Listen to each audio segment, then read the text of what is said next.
I never thought I'd be scared of my own son. But that night, everything changed. It started as an ordinary evening. I was in the kitchen, chopping vegetables for dinner, humming a song from the radio.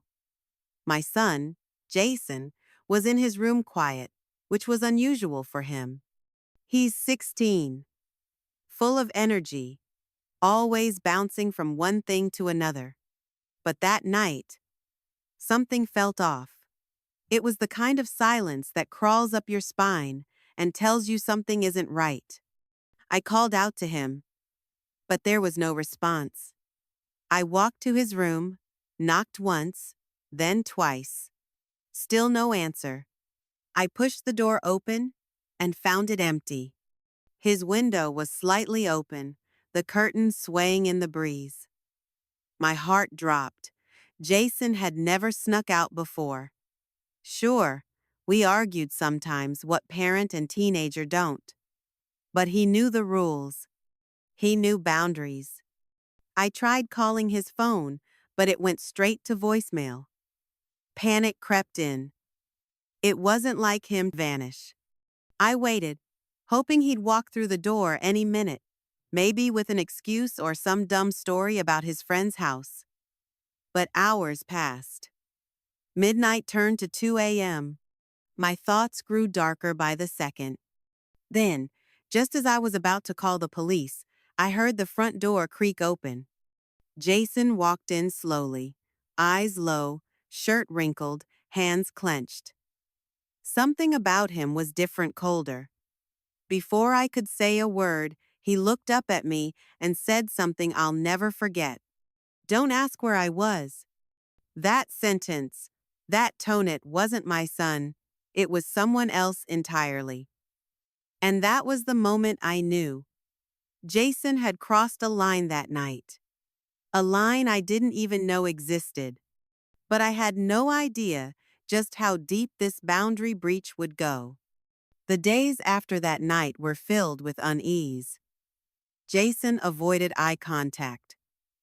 He barely spoke. When I asked simple questions, "How was school? Did you eat?" he answered with one-word replies, or "Not at all." My husband, Mark, tried brushing it off as teenage mood swings. "Give him space," he'd say.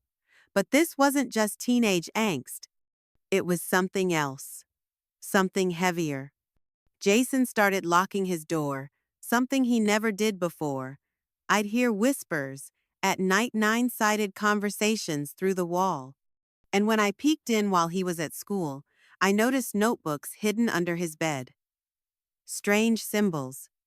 Scribbled out words. Pages torn violently. I couldn't make sense of any of it. Mark said I was overthinking, but a mother knows. Jason was slipping away. Whatever happened that night had changed him. And worse, he refused to talk about it. Then one afternoon, I got a call from the school. Jason had skipped classes all week. I hadn't noticed he'd been leaving every morning like usual. Where had he been going? And why lie? I confronted him that night. He just stared at me.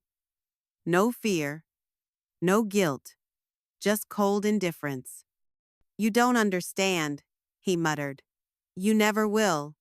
The way he said it sent chills down my spine. That's when I made a decision. I needed answers. I needed to know what my son had gotten involved in. But I had no idea that the truth would not only shake our family, but also uncover something we were never prepared to face. I started following Jason without him knowing. I know how that sounds, like I broke his trust. But how could I trust him when he was becoming a stranger in our own home? One Thursday evening, instead of going to school, he took a bus to an abandoned building on the edge of town. I parked a block away and watched from a distance. He met with two older teen sons I'd never seen before. They passed around something I couldn't quite see. A box. A book. Something they treated with strange reverence. Jason stood in the middle as they circled him. It looked like some kind of ritual, but not in a religious sense. It felt darker, more secretive. I couldn't hear them, but I could see Jason's face. He looked serious, focused, like he was giving himself to something bigger than him. The worst part? He didn't look scared. He looked proud. I wanted to scream his name, to run in and pull him away, but I couldn't move. I was frozen with fear and confusion. What had my son joined? Was this a cult? A gang? A dangerous online group? Every possibility ran through my mind like wildfire. That night, I didn't sleep. And I knew one thing for sure: Jason had crossed a boundary into something I might not be able to pull him back from. The next day, I found the courage to confront him again, but this time I came prepared. I printed photos I'd secretly taken of him outside that building. I laid them on the table. He walked in, took one look, and didn't flinch. "So you followed me?" he said, calm as ever. "Yes," I replied, "because I'm your mother, and I'm terrified." Jason didn't yell. He didn't argue. He simply sat down, stared at the photos, then whispered, "You wouldn't believe me even if I told you." "Try me," I said. And then he opened his backpack. What he pulled out made my blood run cold. It was a book. Old, tattered. The cover was cracked leather, and its pages looked like they could crumble if handled too roughly. It had no title, just a strange symbol etched on the front, something I had seen in his drawings. "This," Jason said, "is what they gave me. It's not what you think. It's not evil." I didn't speak. I couldn't. They call themselves the Circle. It's a society, not a gang. They believe the world is on the brink of something huge, and only people like us, people who are open, can prepare for it. I stared at him in disbelief. Prepare for what? Jason's eyes met mine, steady and cold. The reset. The word felt like a punch to the gut. What did that even mean? Jason was smart, logical. He'd never believed in conspiracy theories or doomsday ideas. But here he was, completely bought into something I couldn't even comprehend. "I didn't choose this," he continued. "They found me. Online. They knew things about me, things I never told anyone. And when I met them, it felt like they knew who I was supposed to be." I didn't know whether to cry or scream. He had been manipulated, pulled into something far beyond his understanding. But before I could speak again, he dropped one last bombshell. "They want to meet you." I said no, of course. Over and over. But Jason insisted. "They said you're important. That without you, it won't work." I thought it was nonsense, teenage brainwashing. But then the calls started. Unknown numbers. Whispered messages. One night, a note slid under our front door. It had just 3 words: join or regret. Mark still thought it was all just Jason acting out, but deep down, I knew it wasn't. So finally, I agreed. Jason took me to the same building. This time, I went inside. The room was dark, lit only by candles.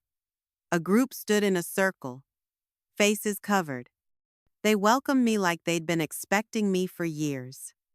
And then, the leader stepped forward and removed her hood. It was my sister who had gone missing over 10 years ago. My legs gave out. I hadn't seen or heard from Rachel since she vanished in 2013. We thought she was dead. But there she was, alive and standing in front of me. "Welcome home, Sarah," she said softly. "It's time you remembered." The next hour was a blur of emotions and revelations.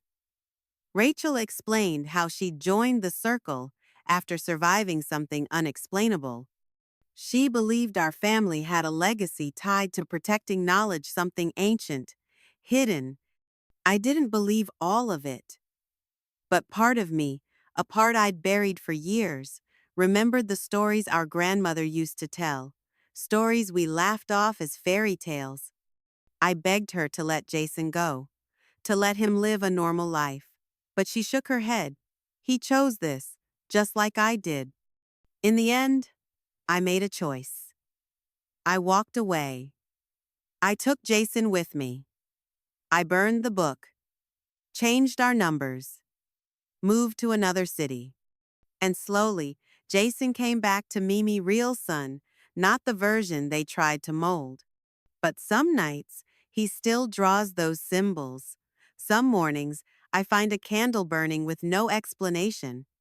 And deep down, I wonder, did we ever really leave?